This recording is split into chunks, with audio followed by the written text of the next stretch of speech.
Hi there. Welcome everybody to the webinar 5 Things to Avoid with Time Clocking. Sorry for the delay, we had some technical difficulties. I hope everything works out okay now. My name is Andrej Solinc and I'm helping our customers to achieve their goals with time and attendance, our time and attendance solution. Today we will look at some non-tech aspects of implementing clocking. The webinar will take approximately 20 minutes and there will be some time for questions at the end. So if you have them, please type them in the chat box or in the questions box and me and my team will answer them at the end of the webinar. You can also reach to us later via Skype or email. I will share 3 real-life use cases and we hope you'll find it useful.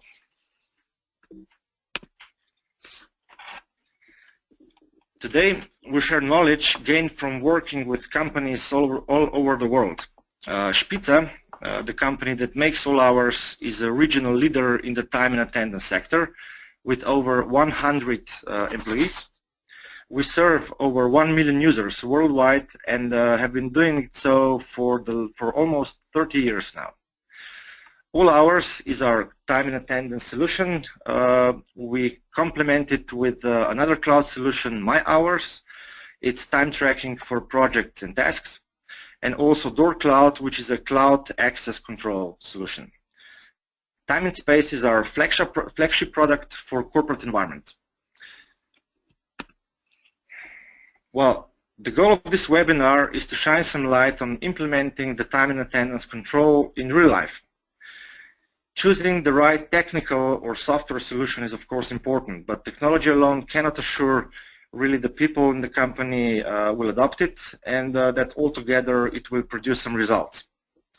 How the process is implemented is as much important as the technology, and we at FOLLOWUP are all about helping our customers to succeed, and it's not just a buzzword. In the past years, we have seen many times the mistakes companies do when implementing time and attendance. Well, the most common reasons for starting tracking people's time and attendance are really, first thing is control. The managers and the owners need to control the people. For example, the company has grown in the number of co-workers or locations, and management needs to know who is working, where, and when. Also things like body clocking, too long lunch breaks, over hours can also be a reason for that, and it makes sense. And then another good reason for implementing time and attendance is reducing payroll costs. If attendance management is done manually, it takes too much time. That's communicating with team members. You need a dedicated person for that, etc. Then working off-site is another reason to track people's time. People want to work off-site either from home or maybe from the field. Those are salesmen, field support, etc. And without a good system, it's hard to track their time really. And the trend in working today is also flexible working time. Usually we can get better people or we can deal with them better if we offer them some sort of flexible working time, which is again doing manually almost impossible to implement in the company. Well, the reasons why are really good, but there could also be a backfire. Here is a good example of an issue that can occur.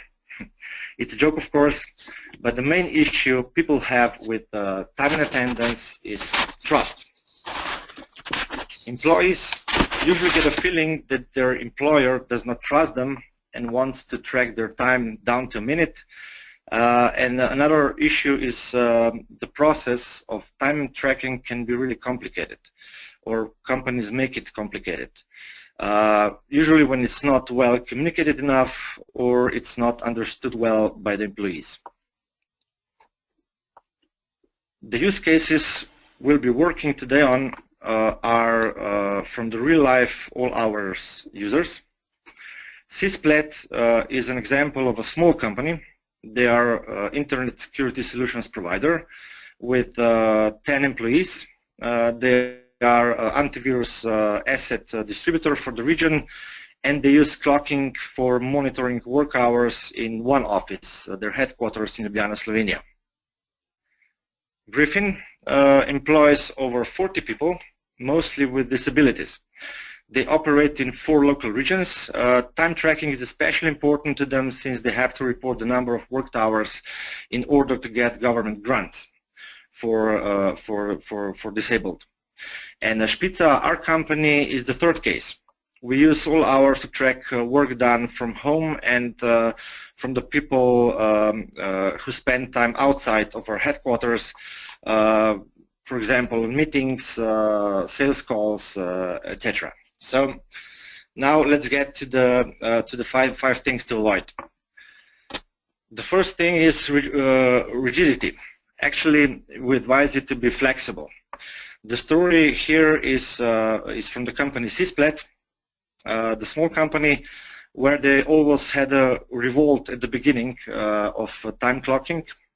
People there saw it as a lower trust from the owner and director. It's a small team, and they were really asking, why is that possible? Don't you trust us, etc. And actually, after a few weeks, a lot of complaints arose because the manager was too strict when implementing time and attendance. So, well, the message, our message here is working time is often set in a much too rigid way. And when you have a software that counts hours and minutes somebody spent at work, you can easily start overreacting. And it's not really about the minutes of clocking in and out, but it's about the time spent in the office. So we suggest that you look at attendance in a longer period, such as a week or a month, and look at the averages.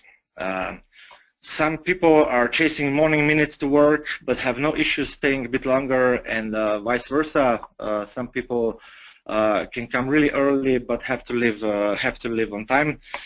So we suggest that you take a week or a month and then look at the big picture. What's definitely an issue is that HR department or general manager, if they react to every incident immediately. So if somebody is, let's say, the first day is 5 minutes late, and next minute general manager comes to the office and says, "Why were you late? I saw it on the on all hours that you were late." That can result only in troubles or in arguments. So another thing with flexibility. A lot of people want some flexible working time, and it's a potential benefit. It depends on the organization, but at our case, the Cisplet story, it's a software company, and they really love it because they can work a few days overtime, or they can come into the office soon, or leave early if it's necessary. So for them, implementing the time and attendance system was actually a huge benefit. Here is an example. At the screen, you can see on the left side in a column, you can see some red dots where the person was missing. Actually, it seems like they took a too long lunch break, but actually everything else is okay, and they have been in the office for enough time, so it's not really an issue. And if the manager looks at this graph with some distance, let's say a week's distance, he can see that this person is not troublemaker, that takes too long lunch breaks, but actually he's a good coworker.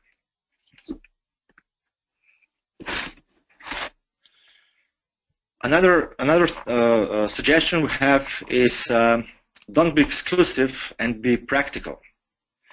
The story here is with the company Griffin, the company with disabled people.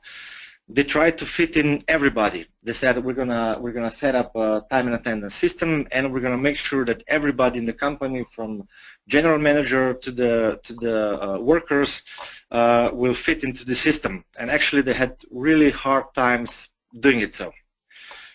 So what they really wanted to track was the time that their people with disabilities spent working, because they needed it for reporting, for government grants.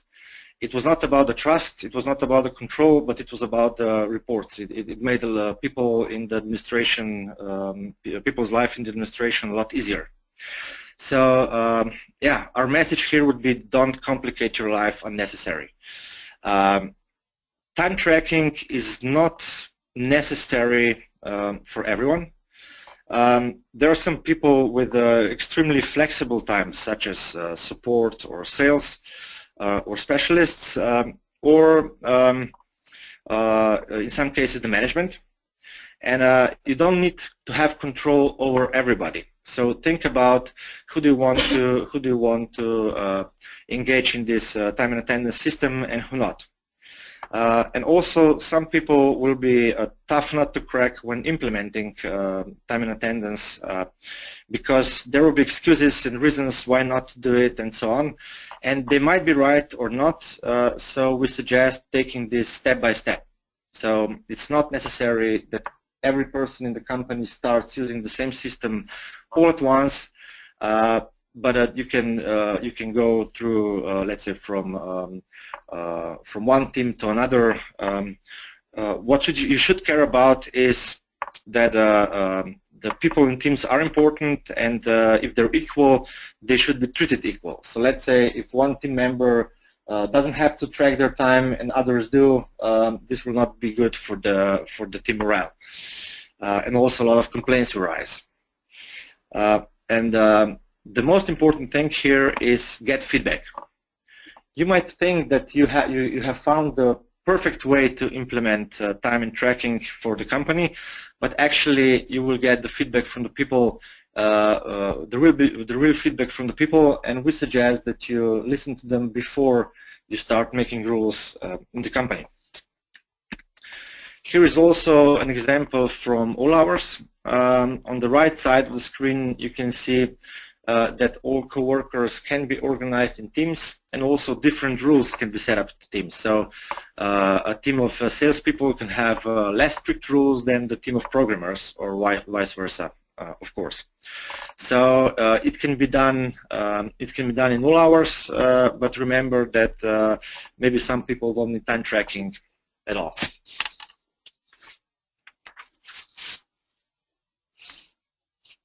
Well, managing expectations is something you should do before you start even searching for time and attendance software, and you should talk about it with your coworkers.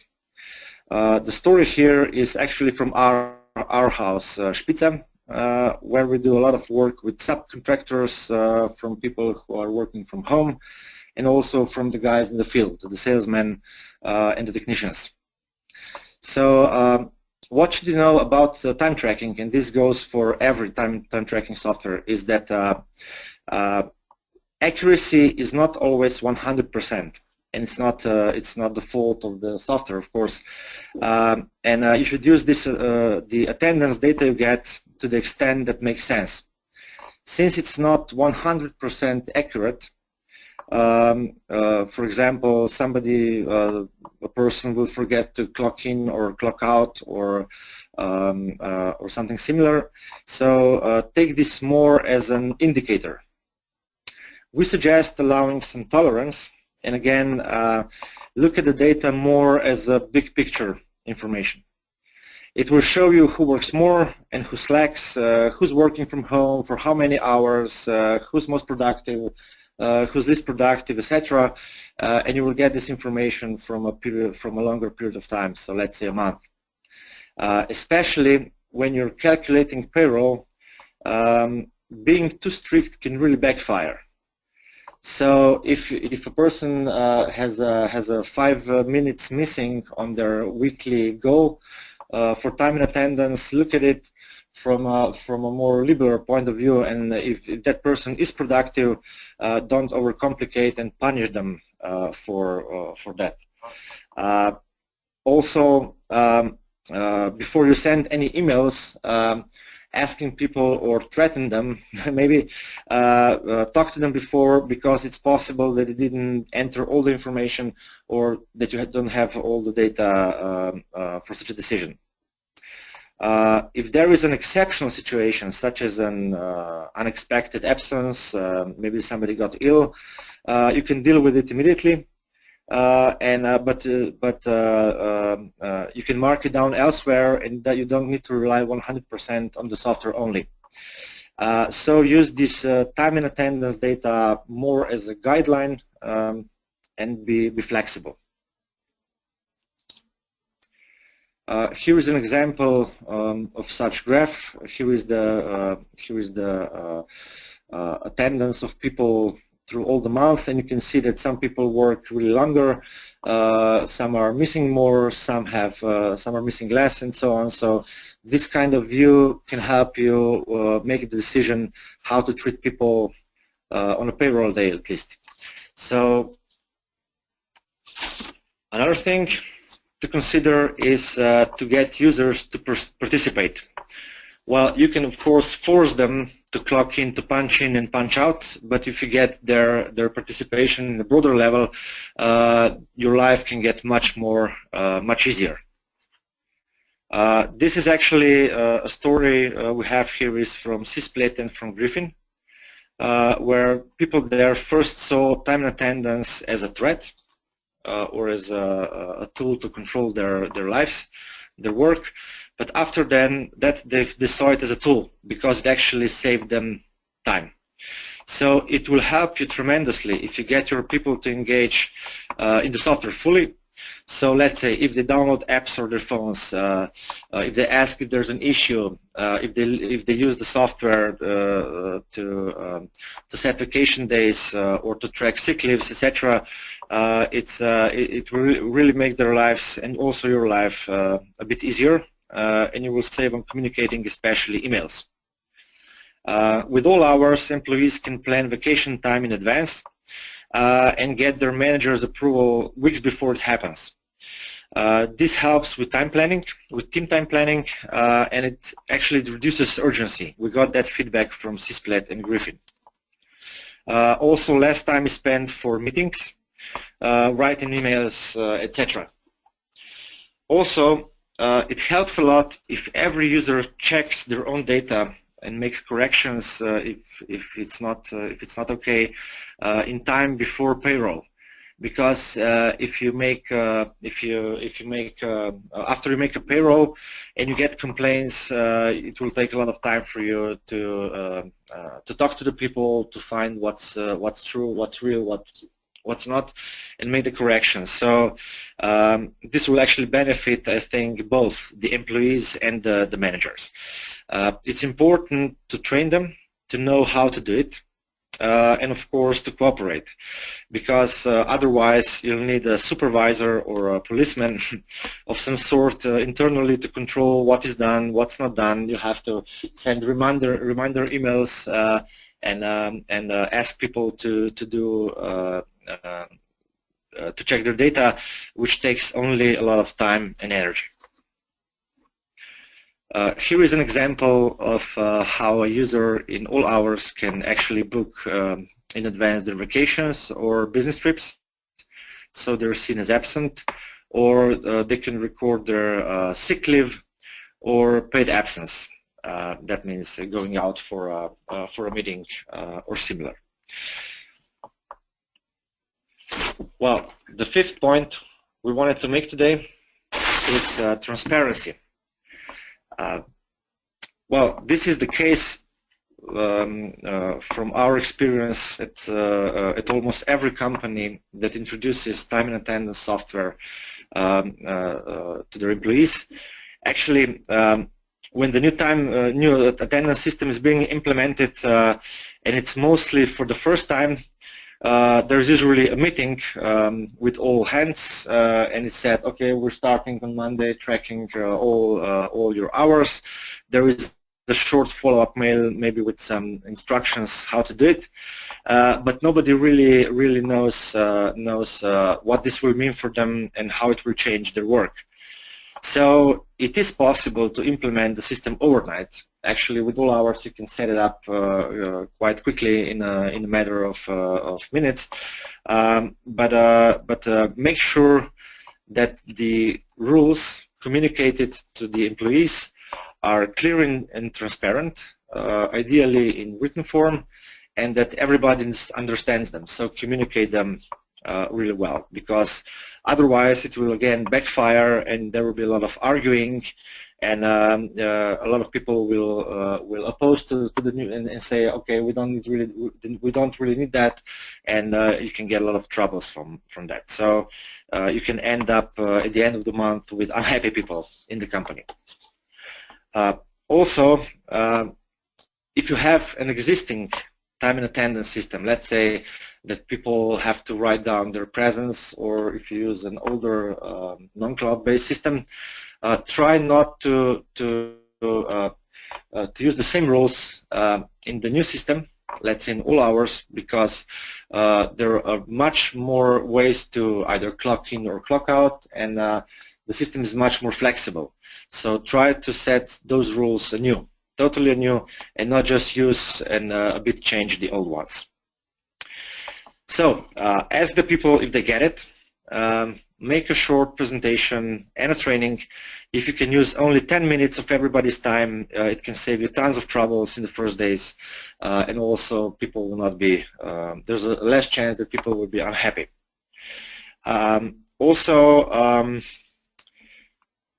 Here's an example. Don't be afraid that you lose control over the data you have. Actually, in all hours, here's an example of a report, of a detailed report that you can use in your accounting software. It can be simply exported to Microsoft Excel format, or you can use an API solution to connect it directly to your software. So, to make a short follow-up, be flexible. Don't set the rules of your time and attendance system too strictly. It will help you a lot. And be practical. Who needs really control over their attendance and who doesn't? And create different rules for different people or maybe teams. Manage expectations. Don't expect this system to solve all your problems, but make sure you look at the data you get from it from a broader point of view. It's extremely important to get user participation, so to get people to actually see that the system for time and attendance can help them. Of course, it tracks their time, and it is some sort of control over their time, but it can also help them and reduce the communication and the stress. And be transparent. Don't set up the rules that nobody will understand. They have to be clear, and make sure that everybody will understand them. Otherwise, you'll have issues down the road, at least in the first few months of implementing such system. So here at All Hours, we offer expert services and consulting for the company. So we have, in our opinion, a really world-class software, and it's simple to use to manage time and attendance for the companies. But besides that, we also offer help when a company wants to implement it. So if you have such an issue, please just contact us via email or Skype, and we'll be happy to help. We offer this help through worldwide partners, and the partner network actually is growing all the time. So if you are a potential partner for All Hours, do let us know. And of course, if you haven't started your free trial yet, go to allhours.com, and it will take you only a couple of minutes so you can see how it works. That's it for today. Thanks for listening. Well, any questions you have, please send them to email or contact us in any other way, and we'll be happy to help. Bye-bye.